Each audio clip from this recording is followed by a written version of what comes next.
سب کے لیے روشنی روشنی سب کے لیے۔ بسم اللہ الرحمن الرحیم، اللہم صلی علی سیدنا و مولانا محمد وعلی آلہ وصحبہ وبارک وسلم۔ معزز ناظرین کرام، پروگرام روشنی میں آپ کا خیر مقدم ہے۔ آج ہم احکام میت پہ بات کرنا چاہتے ہیں۔ میت کا جو معاملات ہوتے ہیں، اس سے اکثر لوگ نابلد ہوتے ہیں۔ اچھا، کیوں نابلد ہوتے ہیں؟ کیونکہ اپنی موت سے غافل ہے انسان۔ وہ انسان جسے اپنی موت یاد ہے تو وہ میت کے احکام بھی جانتا ہوگا، معاملات بھی جانتا ہوگا۔ انفیکٹ ہم نے پچھلے پروگرام میں یہ بات کی تھی، علماء کرام موجود تھے، کہ اولین ترجیح تو یہی ہونی چاہیے کہ بیٹے کھڑے ہوں باپ کو کندھا دینے کے لیے بھی، باپ کا نماز جنازہ پڑھانے کے لیے بھی۔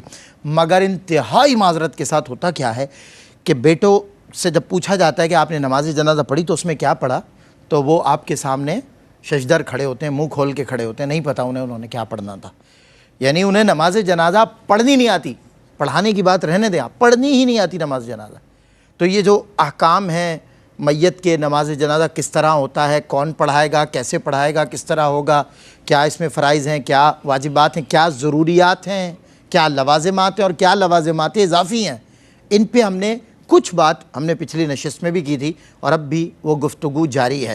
آج بھی ہم احکام میت پہ بات کرنے کے لیے ملک پاکستان کے بہترین علماء کے ساتھ ہیں کہ جو انشاءاللہ آپ کو آگہی فراہم کریں گے۔ ہمارے آپ کے ہر دل عزیز حضرت علامہ مولانا لیاقت حسین اظہری صاحب دامت برکاتہم العالیہ تشریف فرما ہیں، اور حضرت قبلہ علامہ صہیب معینی صاحب تشریف فرما ہیں۔ آپ دونوں حضرات کا میں خیر مقدم کرتا ہوں اور انشاءاللہ آج اس پر بات۔ علامہ صاحب قبلہ، نماز جنازہ پڑھانا کس کا حق ہے؟ فرسٹ پرائرٹی، اولین ترجیح۔ جی بسم اللہ الرحمن الرحیم۔ دیکھیں، اس میں ہمارے فقہاء کرام نے فرمایا، پہلے زمانے کے اندر سلمان میں ایسا ہوتا تھا کہ جو مسلمان حاکم وقت تھے وہ باشرا بھی تھے، وہی مصلی امامت پر کھڑے ہوتے تھے اور وہی جو ہے ملک کے نظام و نسق کو بھی چلاتے تھے۔ آقا دو جہاں صلی اللہ علیہ وسلم نے خود امامت فرمائی اور اس کے بعد ملک کے نظام کو بھی چلایا، ریاست مدینہ قائم فرمائی۔ پھر سیدنا صدیق اکبر رضی اللہ تعالیٰ عنہ کے لیے فرمایا کہ مرو ابا بکر فلیصلی بالناس، ابو بکر سے کہو کہ لوگوں کو نماز پڑھائے۔ تو وہ نماز مصلی امامت پر بھی تھے، ملک کا نظام بھی چلاتے تھے، اور حاکم وقت جو ہے وہی استحقاق رکھتا تھا کہ وہ نماز جنازہ پڑھائے، کیونکہ وہی اس کا استحقاق رکھتا ہے، وہ اس کا استحقاق رکھتا ہے۔ تو اصل تو یہی تھا پہلے۔ اسی طرح اس وقت کے جو قضات تھے اور قاضی حضرات تھے وہ بھی باشرا تھے، شرع کو سمجھتے تھے، قاضی ہوتا ہی وہ تھا۔ تو اس لیے اس کے بعد جی ہاں، وہ قاضی القضات اور قاضی وقت جو ہے وہ استحقاق رکھتا تھا کہ وہ نماز جنازہ پڑھائے۔ تو پہلے یہ ہے کہ مسلمان اگر باشرا ہے، حاکم، سب سے پہلے اس کا حق ہے۔ قاضی اگر باشرا ہے، شریعت کو جانتا ہے، اور اس کا حق ہے۔ اور اس کے بعد امام جمعہ جو ہے، جو امام جمعہ ہے، اس کا حق ہے۔ اور اس کے بعد امام الحی، جو محلے کا امام ہے، اس کے لیے فقہاء کرام نے فرمایا کہ احق بالامامتی امام الحی، کہ امامت کا جو استحقاق ہے وہ امام حی رکھتا ہے۔ اس کے بعد پھر آ جاتا ہے ولی۔ ولی کے اندر بھی، ولایت میں بھی دیکھا جاتا ہے کہ جو ولی اقرب ہوگا اس کو دیکھا جائے گا۔ اب میت ہے، مثال کے طور پر میت کا والد بھی ہے اور میت کا بیٹا بھی ہے، دونوں کے دونوں اولیاء ہیں، ولی ہیں دونوں، لیکن والد غیر عالم ہے اور بیٹا میت کا عالم ہے اور وہ استحقاق رکھتا ہے۔ تو اس میں بھی پھر دیکھا جائے گا کہ ولایت کے اندر جو ولی ہونے کے اندر جو عالم ہے، عال ہے، صاحب علم ہے، اس کا رکھا جائے گا۔ اور خاص طور پر سلمان بھائی، ہمارے ہاں یہ آج یہ بھی ایک فتنے کا سبب بن گیا ہے کہ ایک آپ کا امام ہے، اس کے پیچھے آپ نماز بھی پڑھتے ہیں، جمعہ بھی پڑھتے ہیں، عیدین بھی پڑھتے ہیں، زندگی کی آپ کی ساری نمازیں ہوتی ہیں، لیکن آپ کا کوئی فوت ہوتا ہے تو آپ کسی کو چلتے چلتے پکڑ کے لے آتے ہیں۔ دیکھیں، ایک تو ہمارے وہ بزرگ ہیں، وہ علماء مشائخ ہیں کہ جو شرع کو جانتے ہیں، ایک وہ ہیں کہ جن کو ربنا آتینا فی الدنیا اور ربنا آتینا فی الدنیا بھی نہیں پتہ ہے کہ پڑھنا کیا ہے، لیکن وہ ساڑھے پنجابی کہتے ہیں ساڑھا پیر ہے، کہتے ہیں جی ساڑھے پیر صاحب جڑا ہے وہ آپ آ کے جنازہ پڑھان گے۔ تو بھائی پیر صاحب سے پہلے پوچھ بھی لو کہ ان کو شرع آتی بھی ہے نہیں ہے۔ اسی طرح اگر کوئی شخص شہرت حاصل کر لیتا ہے تو ہر بندہ کہتا ہے کہ جی میرے خاندان کے اندر یہ شخص جو ہے نا بڑا مشہور ہے۔ دیکھیں، داڑھی رکھنا سعادت کی بات ہے، سر پر امامہ باندھنا سعادت کی بات ہے، لیکن ایک عالم ہے، فاضل ہے، حافظ ہے، قاری ہے، امام الحی ہے، امام جمعہ ہے، اور شرع نے بھی کہا کہ احق بالامامت امام الحی. اور کبھی کبھی ایسا ہوتا ہے کہ وصیتیں ول آپ کو پتہ ہے کہ ہمارے ہاں چلتی ہے, ولیں بھی نکل آتی ہیں اور ولیں بھی بن کے آ جاتی ہیں, تو لے کر آ جاتے ہیں میں وصیت ہے میرے لیے. تو یہ بھی یاد رکھیے گا کہ اگر امام الحی جو ہے وہ نہیں پڑھانے دے گا تو وصیت بھی آپ کی باطل ہو جائے گی. جی اس کا استحقاق اتنا زیادہ ہوگا. رائٹ اتنا زیادہ مسجد میں جب آپ اٹھا کے لے کر آتے ہیں جنازہ, بلکہ ہمارے ایک بزرگ عالم دین تھے بہت بڑے, وہ فرمانے لگے ایک امام کا معمول تھا کہ جنازہ جب آتا تھا تو وہ ان کے ورثاء سے پوچھتا تھا کہ اجازت ہے, تو وہ حضرت تشریف لائے, بڑے عالم تھے, استاد اور علماء تھے, فرمانے لگے کہ یہ کیا اجازت ہے, مسجد میں جنازہ آ گیا تو اجازت کی بھی ضرورت ہے. احق بالامامت امام الحی, فرمایا اس کا استحقاق ہے اور وہی نماز جنازہ پڑھائے گا. اور میں سمجھتا ہوں کہ اسی کے اندر فتنوں کا سد باب ہے. بالکل صحیح. اور اسی کے اندر شرع نے, دیکھیں ہمارے فقہائے کرام نے جو اصول بنائے ہیں, جو ضوابط بنائے ہیں, ان اصولوں اور ضوابط ہی کے اندر جو ہے سوسائٹی کے اندر اور مسلم سوسائٹی کے اندر فتنوں کا دروازہ بند کیا. بالکل ٹھیک. دروازہ بند کر کے یہ آسانی پیدا فرما. اور آپ علماء کی ذمہ داری یہ بھی ہے کہ اگر آپ کے سامنے ایسی کوئی ہیکٹک یا ہرڈل سچویشن ہو تو شریعت کو بالا رکھا جائے. کبھی آپ خود صاحب محراب و منبر, مجھے یاد ہے ایک واقعہ آپ نے پیش کیا تھا کہ کوئی صاحب آئے اور ضد کرنے لگے کہ جنازہ میں پڑھاؤں گا, تو آپ نے یہ امام الحی والی بات ان کو بتایا اور انہوں نے تسلیم کی. یہ ضروری ہے, یہ لازم ہے کہ علماء کرام, اللہ ان کو بھی جزائے خیر. آمین یا رب العالمین. لیکن ذمہ داری جو علماء کی, آپ نے ماشاءاللہ اس کو بخوبی, میں نے دیکھا ہے آپ سوسائٹی میں, آپ جب قرآن کا معاملہ ہو, حدیث کا معاملہ ہو, شریعت, آپ کسی کی پرواہ نہیں کرتے. اللہ آپ کو اور اس ذمہ داری میں مستحکم اور منظم ہونے کی توفیق عطا فرمائے. مردوں اور عورتوں کے لیے حضرت یہ جو ہے زیارت قبور کا جو حکم ہے, اس میں بڑا آپ کو پتہ ہے اختلاط بھی بہت پایا جاتا ہے. عورتیں سن نہیں رہی ہوتی, مان نہیں رہی ہوتی, اور کہتی ہیں نہیں جی رات کے اندھیرے میں چلے جائیں گے. پھر وہ روایت بھی سنائی جاتی ہے کہ حضرت عائشہ تشریف لے آئیں. تو اس حوالے سے ذرا یہ احتیاط پیش نظر رکھ کے اگر کسی کو اجازت ملتی ہے تو بتا دیں, ادروائز کیا حکم ہے مردوں کے لیے اور عورتوں کے لیے؟ بسم اللہ الرحمن الرحیم. جہاں تک معاملہ رہا مردوں کے حوالے سے, تو یہ میرے آقا صلی اللہ تعالیٰ علیہ وسلم کی سنت مبارکہ بھی ہے, اور حضور صلی اللہ تعالیٰ علیہ وسلم نے اپنے صحابہ کرام کو یہ حکم بھی دیا. حضور نبی رحمت صلی اللہ تعالیٰ علیہ وسلم خود جنت البقیع تشریف لے جایا کرتے تھے, اور اپنے پیارے چچا جان گورنر مدینہ سید الشہداء حضرت امیر حمزہ رضی اللہ تعالیٰ عنہ کے ہاں بھی آقا علیہ الصلوۃ والسلام کا معمول تھا کہ آپ تشریف لے جایا کرتے تھے. تو مردوں کے لیے تو بالکل جائز نہیں بلکہ سنت بھی ہے اور جانا بھی چاہیے. اور آقا علیہ الصلوۃ والسلام نے یہاں تک بیان فرمایا کہ آپ نے کیوں جانا ہے, فرمایا تاکہ جو ہے تمہیں وہاں آخرت کی یاد آ جائے. یعنی جس طرح جب انسان قبرستان جاتا ہے, ایک تو یہ ہے کہ آج کے زمانے کے اندر یہ طریقہ کار ہوتا ہے, بندہ دیکھتا ہے کہ فلاں کی قبر جو ہے وہ ٹائل کی بنی ہوئی ہے, فلاں جگہ ماربل لگا ہوا ہے. اب تو جس طرح ینگسٹر ہیں نا, وہ کہتے ہیں میں اپنی امی کی قبر اس طرح کی بناؤں گا. تو حال تو اس وقت یہ ہے. بہرحال عرض یہ کر رہا تھا کہ قبرستان جانے کا مقصد یہ ہے کہ جب انسان قبرستان جائے, کوئی 50 سال پہلے انتقال کر گیا, کوئی 100 سال پہلے انتقال کر گیا, اور بڑے بڑے لوگ انتقال کر گئے, تو یہ وہاں جا کر انسان جو ہے عبرت حاصل کرے کہ کتنی ہی شہرت مل جائے, کتنی ہی دولت مل جائے, کتنے ہی آپ کے اثر و رسوخ آپ کے ہوں, لیکن آخر آپ نے اس 2 گز زمین کے ٹکڑے کے اندر جانا ہے. تو یہ تو ہو گیا مردوں کے حوالے سے معاملہ.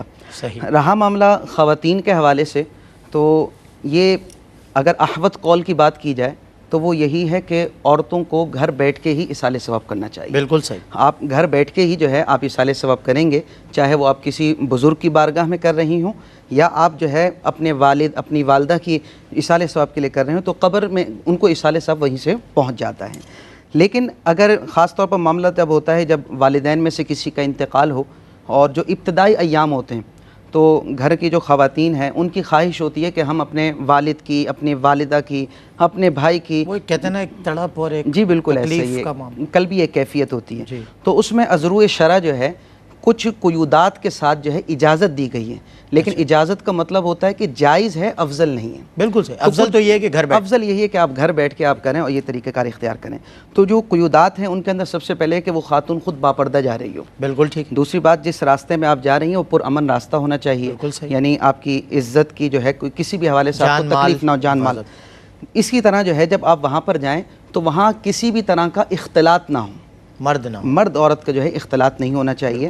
ابھی بلکہ میں ذکر کرنا ہی چاہوں گا بغداد شریف الحمدللہ جانا ہوا تو وہاں ایک قبرستان کے اندر کئی اولیاء کرام کے مزارات ہیں. بالکل تو وہاں مردوں کے ساتھ جو ہے وہ عورتیں بھی جا رہی تھیں اور حال یہ تھا کہ ایک ہی راستہ تھا اور انتہائی جو ہے مشکل ترین معاملہ تھا کہ وہاں سے رش بہت زیادہ تھا اور کافی مشکل ترین معاملہ تھا. تو اختلاط ہوا وہ تو بالکل اختلاط ہوا.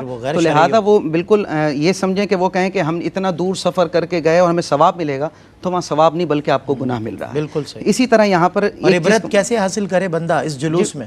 سر عبرت تو بس نیک لوگ ہی اب حاصل کرتے ہیں، ورنہ قبرستان لوگ عبرت کے لیے نہیں بلکہ سیلفی کے لیے جاتے ہیں کہ میں فلاں بندے کی قبر کے اندر قبر میں حاضر ہوں. تلخ حقیقت ہے یہ بالکل ایسا ہی ہے. اچھا اسی طرح جب آپ کوئی خاتون اگر قبرستان جائے تو اس میں ایک چیز کا خیال رکھنا یہ بھی ضروری ہے کہ وہ بے صبری کا اظہار نہ کریں. صحیح، آپے سے باہر نہ ہو. جی بالکل. جس طرح والد 2 دن پہلے انتقال ہوا ہو تو اگر وہ بیٹی جائے گی تو رونا بھی ہوگا اور الفاظ کا انتخاب بھی ایسا ہوگا، تو شریعت مطہرہ اس چیز سے بھی منع کرتی ہے. اور آخری خاص طور پر جو اہم بات کی گئی وہ یہ کہ اگر خاتون ہے اور ان کے شوہر حیات ہیں تو اپنے شوہر سے اجازت لے کر جائیں، اور اگر شادی نہیں ہوئی تو اپنے والد سے، یا والد کا انتقال ہو گیا تو اپنے بھائی سے جو ہے اجازت لے کر پھر اگر وہ قبرستان جانا چاہے. تو یہ 5 احتیاط میں نے آپ کو ذکر کی. ان قیودات کے بعد اگر کوئی خاتون جانا چاہے تو جا سکتی ہے، لیکن افضل و اولیٰ یہی ہے کہ وہ گھر میں بیٹھ کر ہی فاتحہ پڑھیں. بہت خوب. چلیں اسی پر بہت جو قیودات ہیں، جو اس میں احکامات ہیں اور جو افضل معاملہ ہے وہ بھی بتا دیا گیا، اجازت بھی بتا دی گئی. مگر بحمد اللہ، اللہ کا شکر ہے کہ ہمارے قبرستانوں میں یہ ہمارے علماء کرام کی توقیر ہی تو ہے، یہ ان کا اثر و روب ہی تو ہے، یہ ان کا دبدبہ ہی ہے، یہ ان کی وجاہت ہی ہے کہ لوگ باتوں کو مانتے ہیں، تسلیم کرتے ہیں. قبرستان سے جب آپ گزریں گے بس شاذ و نادر کہیں آپ کو خواتین نظر آئیں گی، آپ کو ہمیشہ مرد نظر آئیں گے. وجہ سبب یہ ہے کہ ہم اپنے علماء کا احترام کرتے ہیں، اپنے علماء کی قدر کریں اور ان سے سیکھیں. یہی ہمارے لیے ایک واحد ذریعہ ہے جو ہمیں نجات تک پہنچا سکتے ہیں. بریک کے بعد ہوتی ہے آپ سے ملاقات. جی خوش آمدید، خیر مقدم ہے ایک مرتبہ پھر پروگرام روشنی میں. آپ کا احکام میت پہ ہم بات کر رہے ہیں. علامہ لیاقت حسین نظری صاحب، علامہ صہیب معینی صاحب ہمارے ساتھ مہمان ہیں، اور کچھ مزید سوالات ہیں میرے ذہن میں جن سے متعلق مجھے علامہ صاحب سے پوچھنا ہے. تدفین کے بعد آ کر جو گھر آ کر میت کے کھانا کھانے کے حوالے سے جو حکم ہوتا ہے آج کل ہوتا بھی ہے، اور پھر جو وارث ہوتے ہیں، ولی ہوتے ہیں، وہ بڑا ریکویسٹ کرتے ہیں قبر پر کہ تشریف لائیں تاکہ ان کے ثواب میں زیادتی کا باعث بنے یہ کھانا. تو اس کھانے کے حوالے سے کیا صورتحال ہے، کیا شریعت اس میں آگہی دیتی؟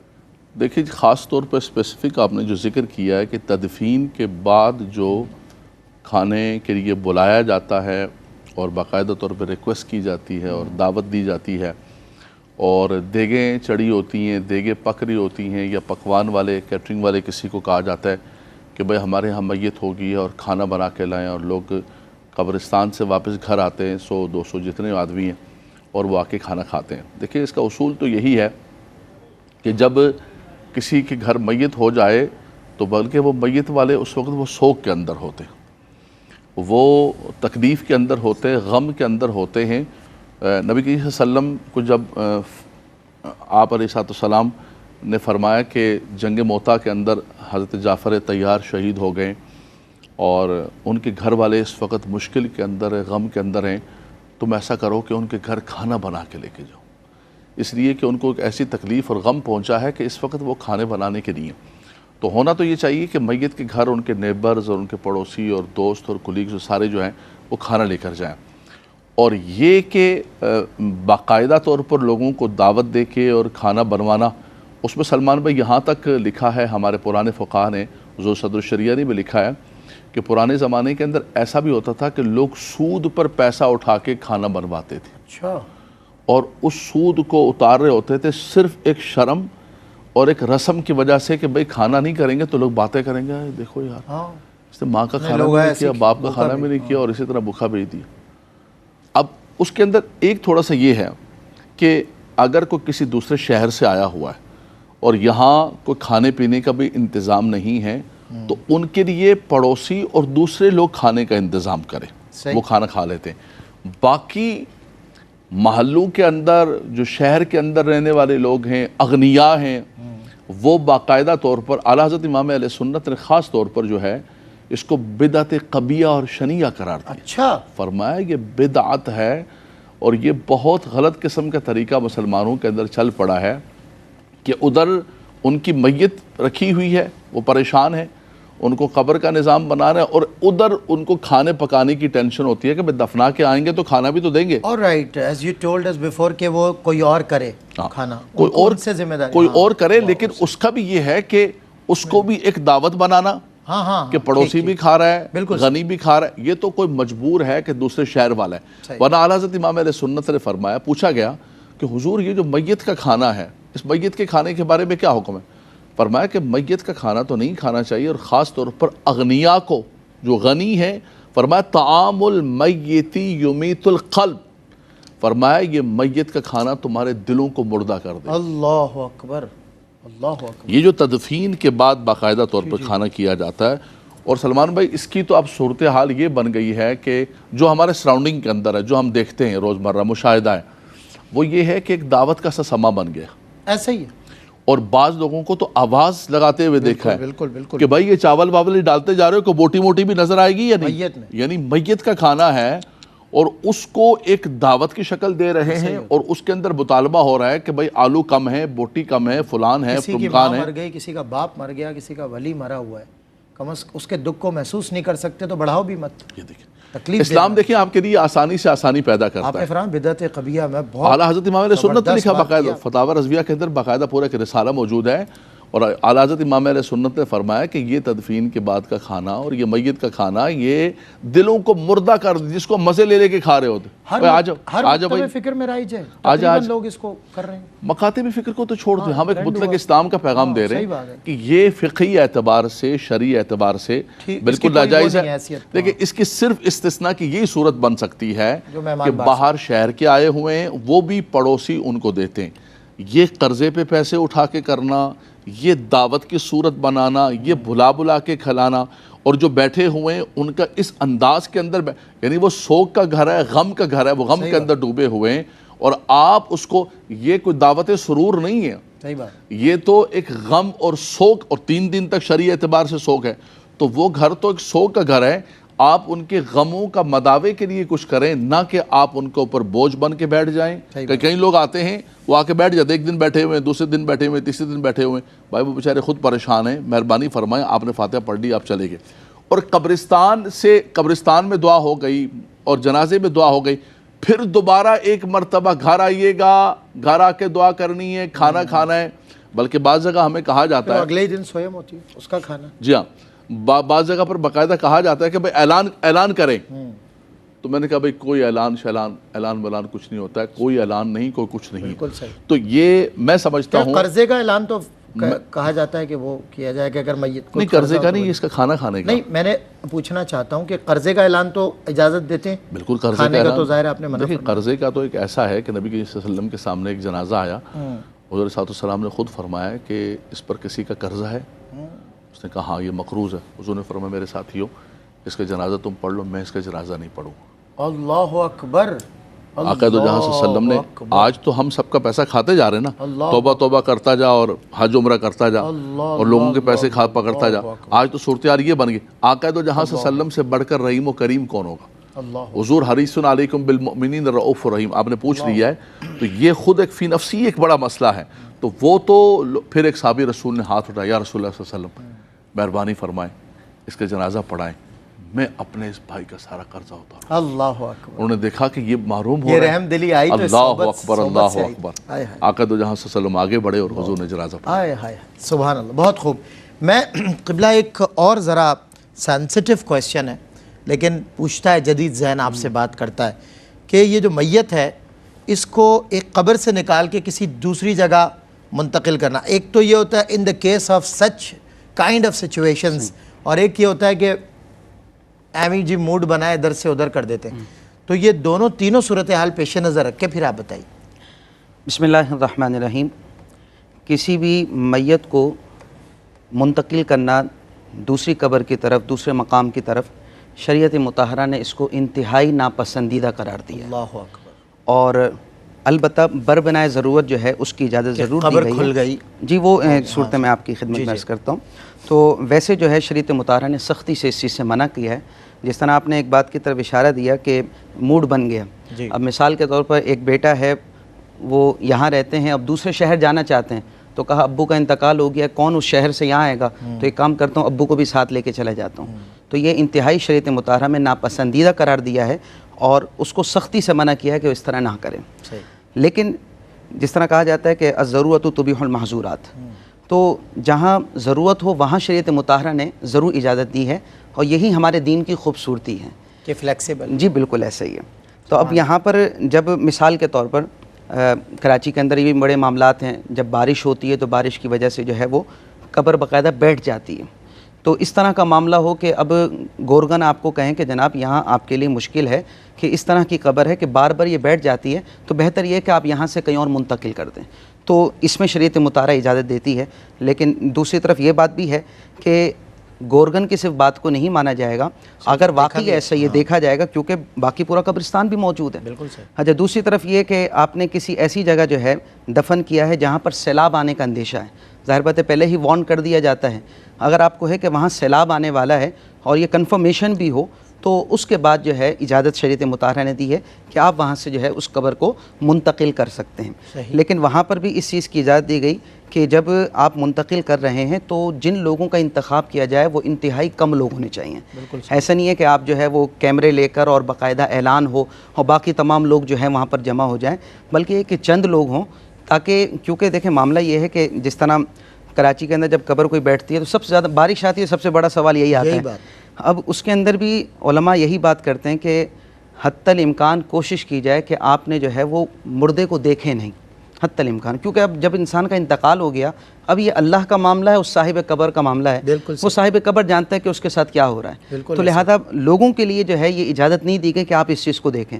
اسی لیے جب یہ قبر کی منتقلی بربنائے ضرورت جو میں نے آپ کو ذکر کی اس وقت کی جائے گی، تو یہ ضروری کام بھی لازم ہے کہ آپ جو ہے چند لوگوں کا انتخاب کریں، اور اس میں بہتر ہے اگر حالات سازگار ہوں اور جان کا نقصان مال کا نقصان نہ ہو تو رات کا انتخاب کریں، اور اس وقت جو ہے آپ اس قبر کو وہاں سے منتقل کر کے دوسری جگہ اس کو لے کے چلے جائیں.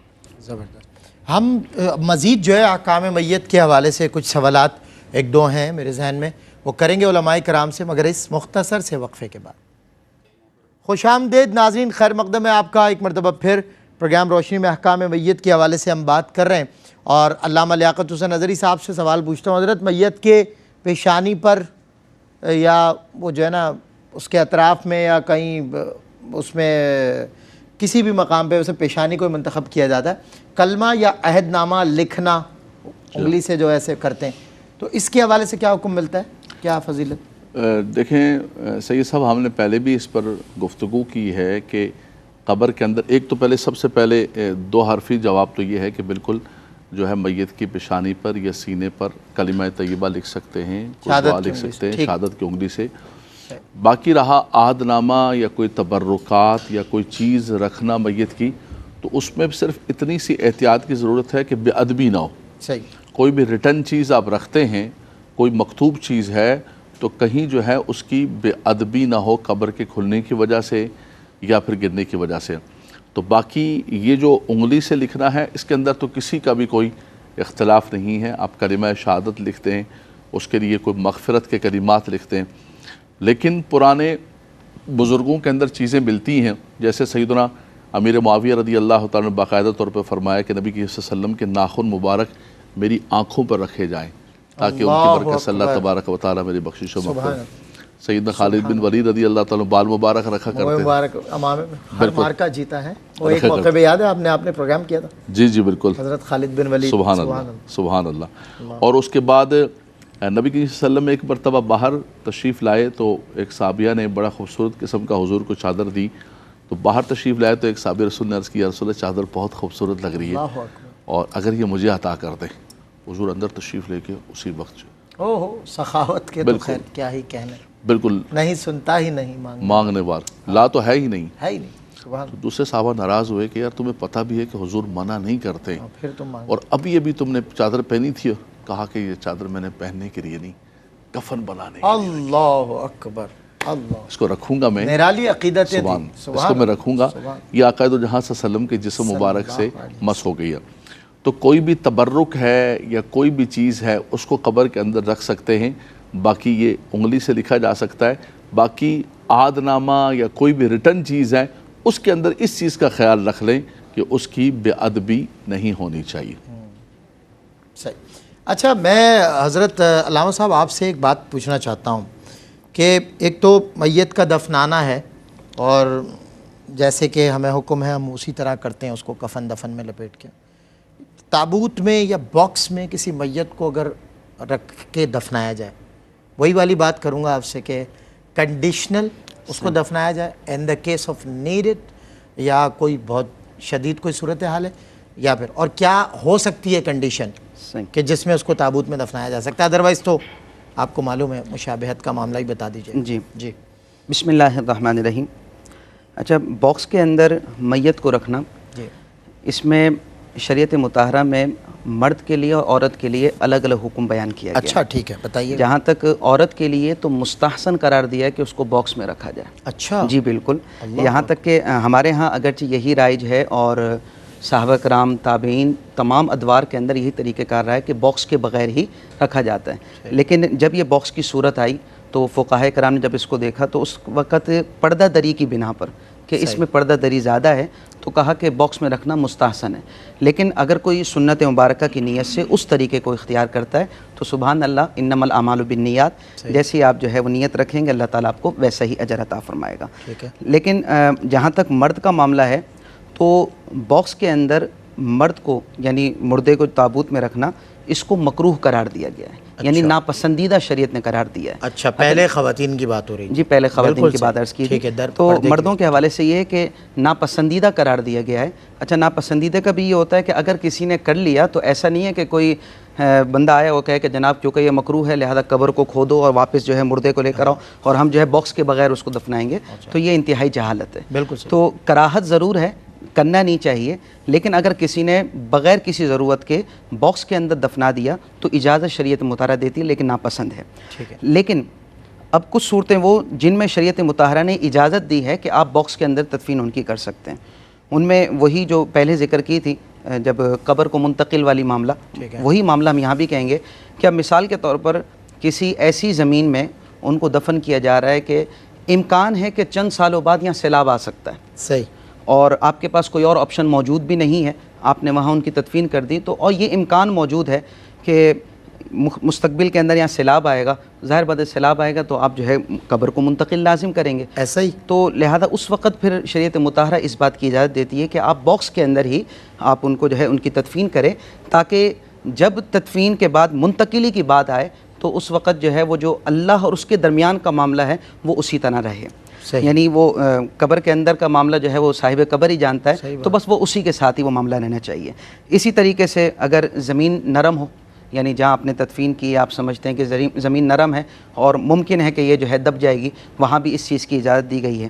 اس کے علاوہ ایک صورت یہ بیان کی گئی کہ کسی شخص کا انتقال ہوا اور انتقال ہونے کے بعد ان کو وہیں پر قریب جو ہے کہیں پر دفن کر دیا.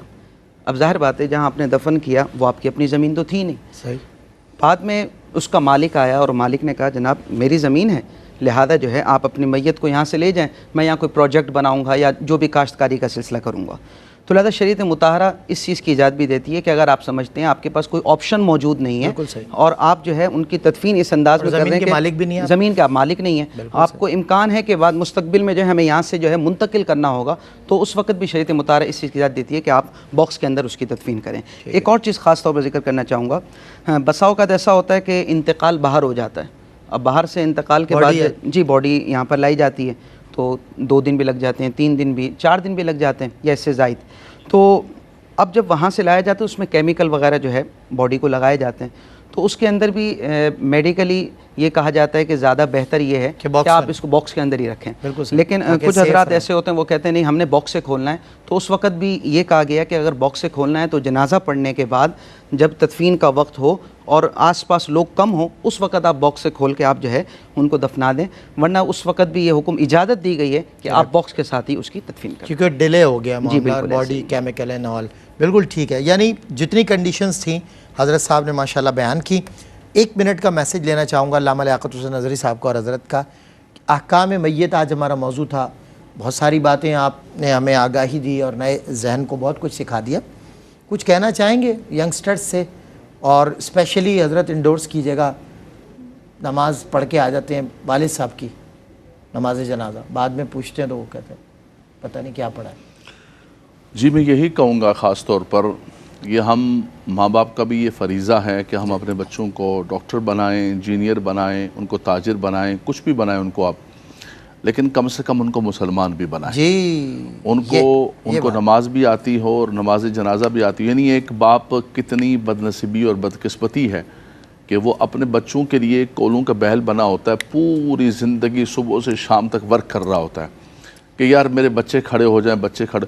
آج اسی مجبور کی میت سامنے موجود ہے اور اس کا بیٹا دائیں بائیں دیکھ رہا ہے کہ مجھے ہاتھ باندھنے ہیں یا چھوڑنے ہیں. اور آپ کہیں سیاستدان وغیرہ جنازے دیکھتے ہیں کہ وہ رکوع کے اندر بھی جا رہے ہوتے ہیں, کچھ جو ہے وہ کیا کر رہے ہوتے ہیں, کچھ کیا حرکتیں کر رہے ہوتے ہیں. بالکل. تو اس کی وجہ, مسلمان ہیں سارے کے سارے, اس کی وجہ یہ ہے کہ یہ ساری چیزیں, یہ دین ہمارے ہاں اتنی ثانویت پر چلا گیا ہے کہ ہم صرف ایک نام کے مسلمان رہ گئے. آج وہ بیچارہ بدنصیب, اس کے سامنے باپ کی میت ہے اور اس کو یہ بھی پڑھنا نہیں آتا کہ اللہ مغفر لحینا و میتنا, یہ بھی پڑھنا نہیں آتا. تو میں یہی کہوں گا کہ آپ بڑی آگے دنیا کے اندر کہتے ہیں یار یہ مولوی لوگ جو ہے یہ ہمیں آگے نہیں بڑھنے دیتے اور ترقی ہماری مسدود کرتے ہیں. ہم نے کبھی بھی ترقی کی راہوں کو مسدود کرنے کا نہیں کہا ہے, لیکن اپنی کچھ نہ کچھ جو ہے جو شریعت کی بنیادی چیزیں ہیں ان کو بلوز خاطر. بہت خوب علامہ صاحب, جزاک اللہ. حضرت کیا میسیج دینا چاہیں گے؟ بسم اللہ الرحمن الرحیم. میں ینگسٹر سے گزارش کرنا چاہوں گا, خاص طور پر جو باہر ملک رہتے ہیں. عموماً ہوتا یہ ہے کہ جب اطلاع ملی کہ والد کا انتقال ہو گیا یا والدہ کا انتقال ہو گیا تو باقاعدہ طور پر کہا جاتا ہے کہ ہماری خواہش ہے کہ ہم نے اپنے والد کی آخری زیارت کرنی ہے, لہذا ان کا جنازہ, ان کی تدفین نہیں کیجیے گا. اچھا, بسا اوقات تو ایسا ہوتا ہے کہ 24 گھنٹے کے اندر آ جاتے ہیں, لیکن بسا اوقات جو ہے وہ 3 دن, یہاں تک کہ 1 ہفتہ بھی لگا ایک جگہ پر. بالکل ایسا لگ جاتا ہے. اب وہ 1 ہفتہ جو ہے آپ نے صرف فقط اپنی خواہش کی وجہ سے کہ میں اپنے ابو کی یا اپنی امی کی زیارت کر لوں, آپ نے اس ڈیڈ باڈی کو جو سرد خانے میں رکھا. تو آپ نے اتنی تکلیف دی اپنے والد کو, اپنی والدہ کو, محض اپنی آخری زیارت. جی بالکل ایسے ہی. تو میں یہ گزارش کرنا چاہوں گا ینگسٹر سے کہ خدا کے لیے آپ اگر باہر ملک ہیں اور والد والدہ میں سے کسی کا انتقال ہو گیا تو آپ جنازے کی اجازت دے دیں, جنازہ ہو جائے, تدفین ہو جائے, پھر جب آپ آئیں تو اصال ثواب کی محفل آپ بعد میں کر لیجئے گا. بالکل, لیکن اس چیز کے اندر خاص طور پر خیال رکھنا چاہیے. جزاک اللہ علامہ صاحب, تشریف بھی لائے اور آج آپ نے خیر و برکت ہمیں دی. اللہ تعالیٰ آپ کا سایہ سلامت رکھے. علامہ لیاقت حسین نظری صاحب سے ایک کہتے ہیں نا ایک 10 سال یعنی ایک عہد ہو گیا ماشاءاللہ. 10 برس کو ہم ایک چھوٹی صدی کا نام دیتے ہیں تحریروں میں. اللہ آپ کو سلامت رکھے. بہت کچھ ان سے ہم نے سیکھا ہے زندگی میں اور آج بھی سیکھ رہے ہیں. علماء کرام کی قدر کیا کریں, ان کی قدر کریں. یہ علماء کرام آپ یقین کریں اگر نہ ہوں سوسائٹی میں تو آپ اور میں کہتا ہوں اب بھی فی زمانہ انسان جانوروں سے بدتر ہے, اور اگر علماء نہ ہوں تو انسان کہاں کھڑا ہے. یہ سوچئے, وہ علماء, وہ لوگ, وہ انسان جو سنبھلے ہوئے ہیں وہ ان علماء کرام کی وجہ سے سنبھلے ہوئے ہیں, جو ان علماء کرام کے بارے میں زبان درازیاں کرتے ہیں. میں ان لوگوں سے مخاطب ہو کے کہنا چاہتا ہوں کہ تمہیں اپنے والد کا نماز جنازہ بھی پڑھنا نہیں آتا اور تم تنقید ان پہ کرتے ہو جو دین سکھاتے اور سمجھاتے ہیں, قرآن حدیث کا نور منتقل کر رہے ہیں قلوب میں. اور دوسری بات, ابھی جیسے حضرت نے کہا کہ تکلیف دینے والی بات نے اتنے دن تک ڈیڈ باڈی کو رکھا جاتا ہے, تو میں یہ تکلیف ہوتی ہے کہ میں اپنے ابا کی زیارت کر لوں, میں اپنی اماں کو آخری بار دیکھ لوں, چاہے مجھے 3 دن لگے یہاں امریکہ سے پہنچنے میں, افریقہ سے پہنچنے میں. یہ تکلیف ہے. کبھی یہ تکلیف ہوئی کہ وہاں جب نماز پڑھ کے نکلے ہو تو تم پڑھ نہیں سکے نماز جنازہ؟ یہ تکلیف کبھی اندر بیٹھی کہ اب چلو اب ماں کے چلے جانے کے بعد ہی کچھ دین سیکھ لوں, علماء سے رابطہ کر لوں, رجوع کر لوں, کوئی استاد ہو یا کسی سے اصلاح لے لوں. تو ضرورت اس امر کی ہے کہ ہمارے جو فنڈامنٹل ایلیمنٹس تھے, جو ہماری روٹین, ہمارا کلچر, ہماری تہذیب تھی, ہمارے, آپ کو پتہ ہے حضرت عائشہ صدیقہ رضی اللہ تعالیٰ عنہا نے جب پوچھا گیا کہ حضور کے اخلاق, تو انہوں نے کہا نا کہ سارا قرآن حضور کے اخلاق ہے. مینرز کو کہتے ہیں. تو ہمارے مینرز یہ ہم میں سے لے لیے گئے اور وہ تمام تر خیانتیں اور وہ تمام تر بددیانتیں اور تمام تر غفلتیں ہمارے اندر جگہ بنا چکی ہیں. ضرورت اس امر کی ہے کہ just come back to Quran and come back to Muhammad صلی اللہ علیہ وسلم. السلام علیکم ورحمۃ اللہ وبرکاتہ. روشنی سب کے لیے روشنی روشنی سب کے لیے روشنی روشنی سب کے لیے روشنی روشنی سب کے لیے روشنی روشنی